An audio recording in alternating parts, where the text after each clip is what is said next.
What up? This is gonna be different style. It's gonna be podcast style. Let's friggin' sit back, relax. I'm gonna be more relaxed doing this because I'm probably gonna be long winded. So let's friggin' talk.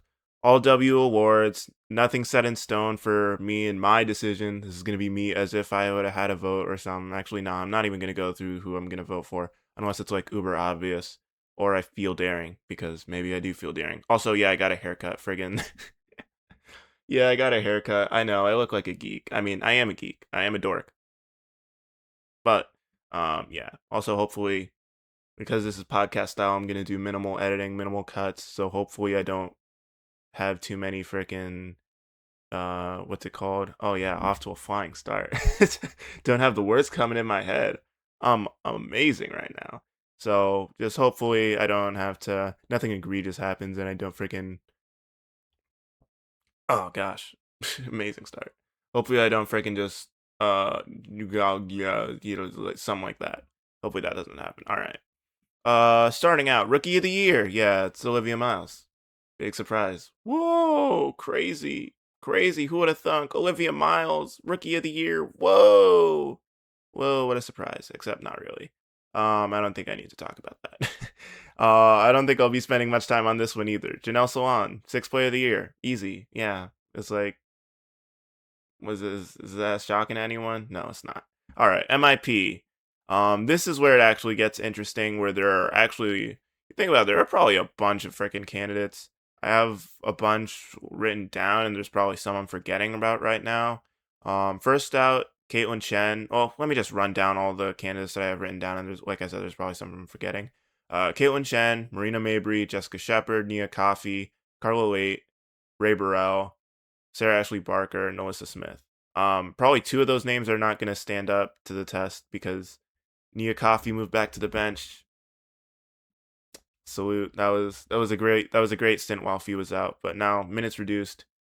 I mean, impact's still there, but we know you're probably not going to get that nod. And then Sarah Ashley Barker, torn ACL, out for like she's been out for a bit now, so that's also just good service while you were there. But yeah, she was definitely improved from last year compared to this year. Although MIP also just gets into that whole philosophical debate of who you're freaking going to look at in terms of like, for example, and I forgot a name that a name just remembered or just came into my head. Look at that, Dominique Malonga, who had, and this also just goes back to this is great. This is great podcasting. Dominique Malonga. So where am I? Dominique Malonga freaking played behind NECA and Ezzy, so she only had like a limited amount of PT, and also just because this is once again what am I even saying, dude? Um, because like for example with a Carla Late. Carla Late came off the bench for the Golden State Valkyries last season, backing up Veronica Burton, and then got poached in the expansion draft. So, of course, she was going to see an increase in usage. Granted, in the minutes you saw last season, you could already see some impact.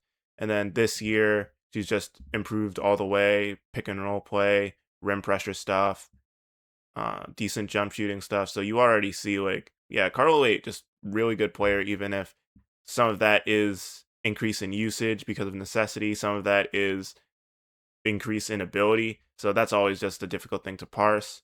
Um, Ray Burrell, straight up improvement. But you also do actually wait a sec. Let me double check. How long has Ray Burrell been in the league? I'm just like, yeah, this also shows how freaking knowledgeable I am because still kind of new to the game. Oh, she's in year 4.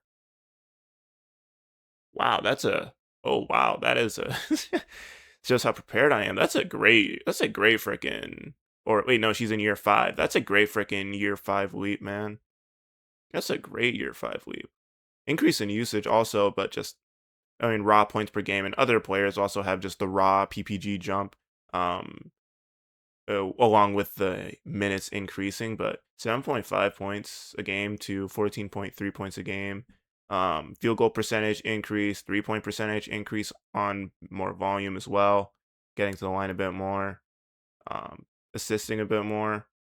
and the turnovers did increase though, but you do see just uh overall increase in her game, more comfortable as a shot creator, as a creator in general. So that's someone else I was considering, and yeah, I see the Ray Burrell case. That's good stuff. Um, Also going back to Marina Mabrey, Marina Mabrey. Oh wait, no, I was talking about the freaking no, I was talking about like the philosophical stuff about like who who's gonna be MIP or not, because year two stuff. Because right, I brought up Dominique Molonga. This is amazing podcasting, dude. This is what this is horrible podcasting. What was I saying? Dominique Molonga, right? Yeah, because she was the second overall pick, backing up Nneka and Ezzy, and she just didn't have the overall usage to show off what the full extent of what she could do her rookie season. And then we know what the Storm did in the off season, prioritizing the youth movement. So Dom had just an overall increase in usage, and she has shown how good she is right now as a defender and as a creator. But there are obviously still holes in the creation. Some of the defense can wane at times, and then some of the passing playmaking stuff. It's just some of that is like I said, an increase in usage, and Dom is a name to throw out there, especially because also the raw stuff, the raw numbers did go up, and she was named an all-star. But I'm also just gonna be like, some of that is just flat out also just like some of that is just raw usage. I'm not gonna lie. um who else was I at? NaLyssa Smith. Yeah, NaLyssa Smith built on a really good season that she had last season. She's been having a bit more volume, a bit more. She's been doing the same stuff that she did last year, but also just a bit more creation as well with the post ups, way more efficient as well. Um, just been a really valuable fourth option for an Aces team that needs all the offensive juice it can get after the big three. So yeah, shout out to NaLyssa Smith. Good stuff there. Where else? Oh yeah, I was gonna talk about Marina Mabrey as well. Marina Mabrey had a freaking I looked it over recently, but what, 6, 7 point per game increase with like a massive volume and efficiency improvement. Granted, I feel like Marina Mabrey was always, well, I'm not sure if it's like this player was always in Marina Mabrey, but the caliber or the archetype of player that Marina Mabrey is, these types of seasons, I mean, it is surprising, but it's like you could see Marina Mabrey doing this at some point. Just having, could you? I mean, with all the, could you see this? I mean, I think you probably could, right? Because if she's put on an expansion team, and so I mean, the other case is like because she's doing this on being the primary freaking option for a team that is gonna get game plan, because Kiki Rice was out for a while, Brittany Sykes was out for a while. Their tempo in general have just dealt with a lot of injuries, and they don't have a lot of creation. So the fact that Mabry is averaging like 20 on near 60 true shooting is still an absurd thing to be able to do. And so I mean, this is also, and that's also because last season was just a down year in terms of efficiency for Mabry. It was like a really bad efficiency year for Mabry. But I think a lot of people thought that last year wasn't a true indication of who Mabry was as a player. But I'm not sure if we saw this, especially in the manner that she's doing it. She became an all star player.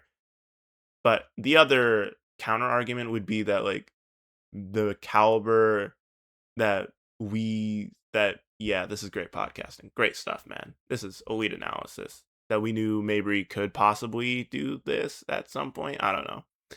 This is like who Mabry is if she just has a magnet for an entire season. um, where else or who else? Oh yeah, I brought up freaking. I'm all over the place because I brought up Don Malanga. Also, she was the second pick in the draft. Like, we really giving MIPs to second picks? And I looked over some of the MIP history a bit, and what's her name? Skylar Diggins did win MIP her sophomore season, and that's also a thing. Is like, do you give MIP to someone who is coming in their second year in the league? Because like, there's sometimes there's a sophomore slump, and sometimes there is a sophomore just freaking leap because now that your rookie year is over, you're like, I understand it now. But Skylar Diggins had like an insane freaking year one to year two leap and became I don't think she got like any votes for rookie of the year. Who won rookie of the year that season? I don't even know. But she had a jump from like 9 PPG to like 20 PPG and an all W first team player. So I feel like that's just a bit different in terms of raw improvement, even if they are a high draft pick coming into their second season in the league. Like that's kind of an outlier in terms of that's like I see why you won MIP. But no, who was I talking about? Dominic Malonga. Wait, no, wait, right? Wait, yes, this is amazing podcasting. Wowzers, I'm on fire. Um, I don't. Did I talk about everyone? Oh wait, Caitlin Chen. Oh yeah, Caitlin Chen. She turned into a player that was memed last year for like not being a W player, and then this year she drives impact, especially so when Veronica Burton has off games, which she did have. Ugh, a fair amount of off games in the middle part of the season. Then Caitlin Chen stepped in, rim pressure, secondary, or no, when she is off the bench, she is the lead guard handling that stuff. And so she became an impactful player after like not being an all W player her rookie season. But that's also like the whole this is her year two or this is the second year in her league. So it's like, do you want to give MIP to a second player, second year, sec yes, yeah, second year player. I can talk, right? Yeah, no, this is bad. um, Jess Shepard. Oh yeah, Jess Shepard. Increase in usage for sure, but I don't think. Well, so I think there you could see flashes of this, but now that she's just a starter on a team, she's showing all the freaking stuff that's in her bag, that's in the toolbox, and yeah, freaking the second best rebounder in the league. Really efficient. Um, what's it called? Play not. I mean, she is an efficient play finisher, but it's not just play finishing. Although a fair amount of it is off of advantage creation, but just hub work and assist stuff. I mean, yeah, it's good. Just good. It's good to be. I was about to get off something that I say with my friends, but I don't know if I should say this. This doesn't even get views anyway, so I don't know. Do we respect W Demonis Sabonis? Kind of, maybe. I don't know. Is that all I wanted to say about MIP? Who do I give MIP to? Um, I don't know. I want to give it to Caitlin Chen because it's really cool. I prefer the cases where you're like you make a leap from not an impactful player to an impactful player, but also Jess Shepard just straight up did become like a whatever player into an all-star starter. Marina Mabry also just like I said had that freaking raw box score improvement and efficiency improvement, which is nuts. Carla Late is like one of the best rim pressure point guards, maybe the best rim pressure point guard, pick and roll operator, really, really good. Um, I don't know. I want to give it to Caitlin Chen. Would I give it to like Jess Shepard? I'd probably give it to Jess Shepard because I mean, yeah, this was kind of out of nowhere. This was kind of out of nowhere from Jess Shepard. So even though I want to give it to Caitlin Chen, it's like, can I not? Oh, I mean, I can not, or you know what I mean, I think. Do I know what I mean? I don't know. That's it for MIP. Get me off of that. Friggin' what's next? I forgot all it was. What's next? I didn't list all the awards that I wanted to talk about. DPOI. Oh right, DPOI. That's a head scratcher, man. Um yeah, so the candidates: Asia Wilson, Angel Reese, Natasha Howard, Ryan Howard, Gabby Williams, Shakira Austin, Am I forgetting anyone else? Veronica Burton. There's so many DPOY candidates, and there's a lot to talk about.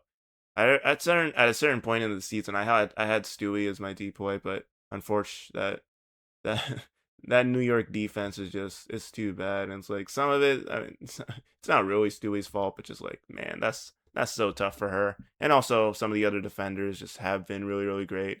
Like Shakira Austin has been really good as an anchor all season, and then this latter part of the year certainly is like, whoa, this is crazy stuff we're seeing here, Austin. This is nuts, and it has been nuts. Um, Ryan Howard also has like is the POA defender on the what's it called, Atlanta Dream, and also has defensive playmaking with steals. Just very very good stuff there. Angel Reese has the I'm not sure if it's like it's not under talked about because she obviously has a lot of fans pushing the Angel Reese DPOY prop, which I mean, have you seen the tape? It's kind of crazy. Um but yeah, she obviously an insanely versatile defender. She takes is capable of taking matchups, like she took the Asia matchup. Um she had some good stuff versus NECA tonight, and it's like especially against the really good forwards and centers, she's capable of taking that matchup and switching out onto guards at times. Really, really great hands, just pickpockets and stuff and whatnot. Um, Also denying passes, she's really good at. She just a really she the most versatile defender, and then also yeah, just amazing at hands and deflections and stuff. Gabby Williams, POA stuff on like one of the best defenses, or on the best defense and like one of the best defenses in league history. And then also just by virtue of the freaking what's it called, Golden State Valkyries being one of the league's best defenses, they're throwing, or not they're throwing, but we have to also give attention to like Akia Stokes or Veronica Byrne, because Veronica Byrne is one of the craziest freaking help defenders for a guard, man. Charges drawn, rotations are so crisp. Help defense is so crisp. She's so good, man. How is a guard able, like she like the shortest DPOY candidate up on like among these candidates? It's really really a wonder at how she's able to have a defensive impact as great as she does, because man, she a freaking good defender, man. She a good defender. What else we got? Natasha Howard. Wish I freaking wish my eye test was better, because my eye test actually sucks. Why am I making these videos if my eye test absolutely friggin' sucks? I don't know. I'm just the dude with the mic. Should you take it away? You probably should. Unfortunately, I have it here, so what are you gonna do about it? Where was I at? Yeah, my eye test sucks. I know Natasha Howard is a good defender. I just wish that I was able to see, and I should probably just watch more games, but I wish I was able to see exactly like the great. No, that's shoot, bro. That's not how that should come out. Um, I just think so obvious. So part of it is she has good hands, and that does show up in like the steals per game, and she is anchoring um one of the best defenses in the association, and really really good with like, I mean, the Lynx as a whole. Do you see their defense with the rotations and stuff being on a string? And part of that also has to do with like Killa McBride definitely being a good defender this year. Nia Coffey was amazing. Nia Coffey, oh my gosh, Nia Coffey on defense this year was sensational. But unfortunately, she did go back to the bench. So like any Nia Coffey deploy prop kind of went out the window after that. Um, where was I with the freaking Natasha Howard? Oh yeah, but she definitely also really good as a help defender with length, deterring shots. Also, like underrated versatility. So I do see some stuff. I just need to have a better eye for seeing what Natasha Howard can do on defense, because this is also just The Lynx are also just a really good defensive unit with a really good scheme that Cheryl employs. So I should probably just have better attention with that. And Asia Wilson has the freaking is the blocks leader, really good shot blocker. Um, Also just sometimes, well, nah, not just that. I'm a bit lower on the Asia Wilson Defensive Player of the Year freaking what's it called because campaign because I think that Asia was like kind of mid or relaxed or I mean compared to Asia standards mid on defense for like the first half of the season. The second half of the season she got it. Second half of the season, no words, man. That's elite stuff. But I think for the year in entirety, I think a few of the other candidates listed here um are more worthy because of the year in totality defense. Also, just some of the switching stuff that the scheme does for the aces just allows or disallows, or because even though Asia is like good as a switch defender, um, some of the value does go down the further away you take her from the basket because she's still one of the best. I mean, she leads leagues in shot blocks, so obvious. So I want to say obviously, but the best impact defensively she has is I think as a paint protector, and sometimes the switching scheme can get her at the paint. So I don't know. And then what's it called? I forgot to name the case for Kia Stokes. She the freaking paint protector anchor of the historic Valks defense, and then um what else? I forgot. Wait. Oh yeah, but her thing is like because the minutes played isn't necessarily crazy. Also, the minutes played for Gabby Williams isn't necessarily crazy because the minutes for Gabby have been kind of going down a bit. Partially to do with like rest because people have been thinking it's like the second half of the season Gabby for like a few years now has kind of been like lower quality than the first half.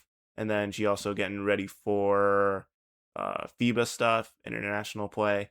So managing minutes is kind of important there, but uh, Kia Stokes has a bit lower minutes than Gabby, and Kia Stokes' case is like more so on a per minute basis rather than anything too crazy because I think Gabby Williams leads the team in minutes played per game at 28 minutes per. So even still, they're playing a bit less of time than some of the other candidates that play like 30 minutes per or upwards of that. So, yeah, I think those are all the candidates that are like, I don't know.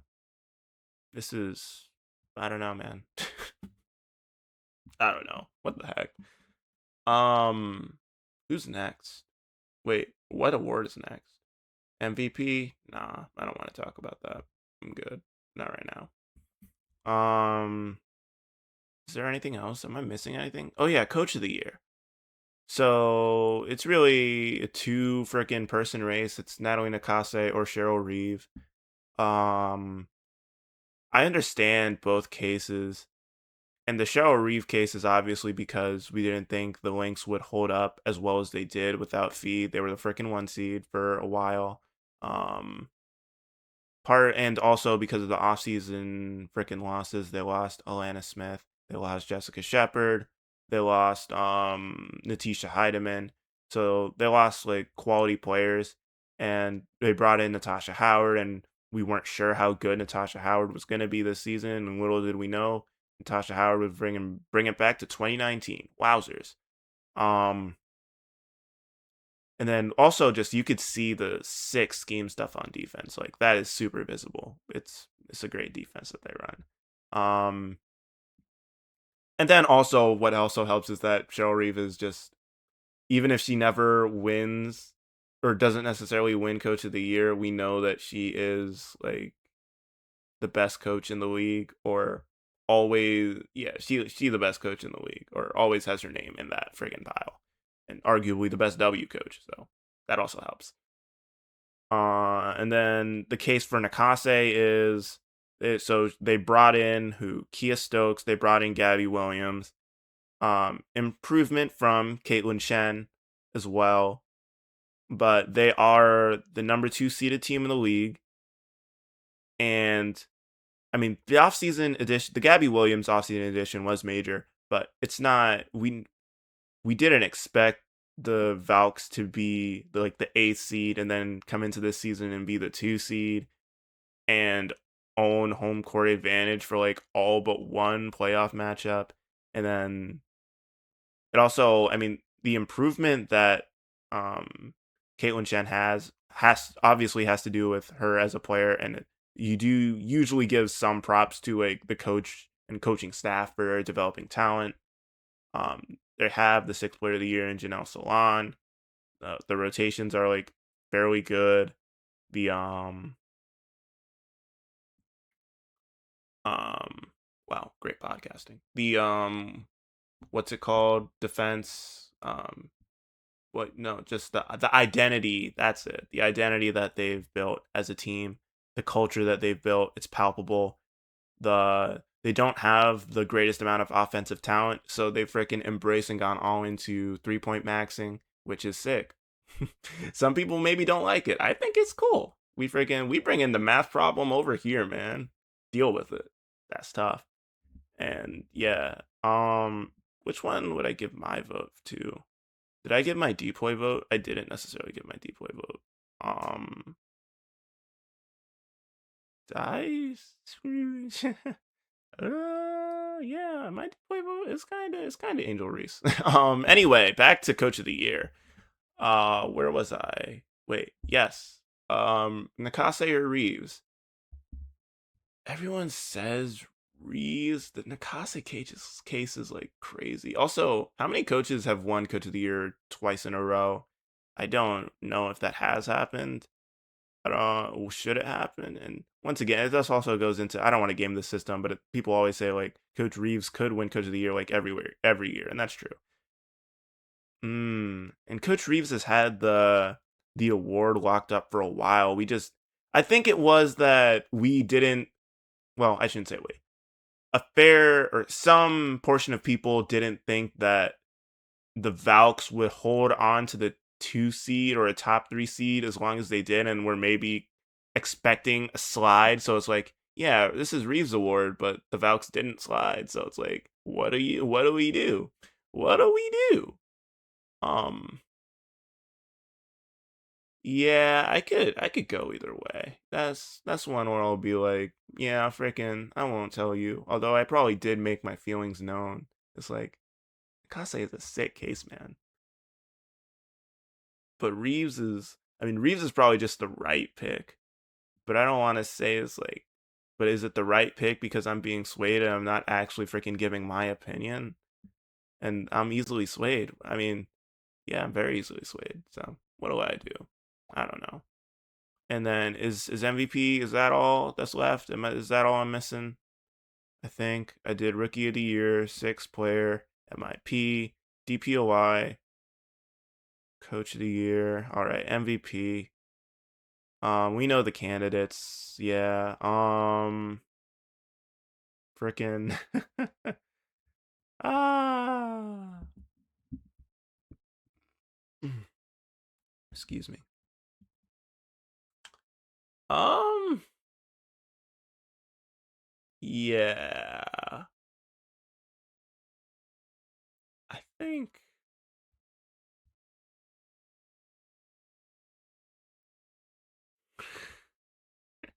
I'm still thinking it over. I won't. I won't. I won't tell you. I won't tell you. I won't tell you.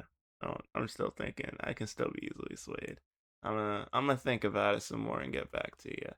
In the meantime, or the meanwhile, or the mean, yeah, this is me. Yeah. Let me know what you think about my haircut.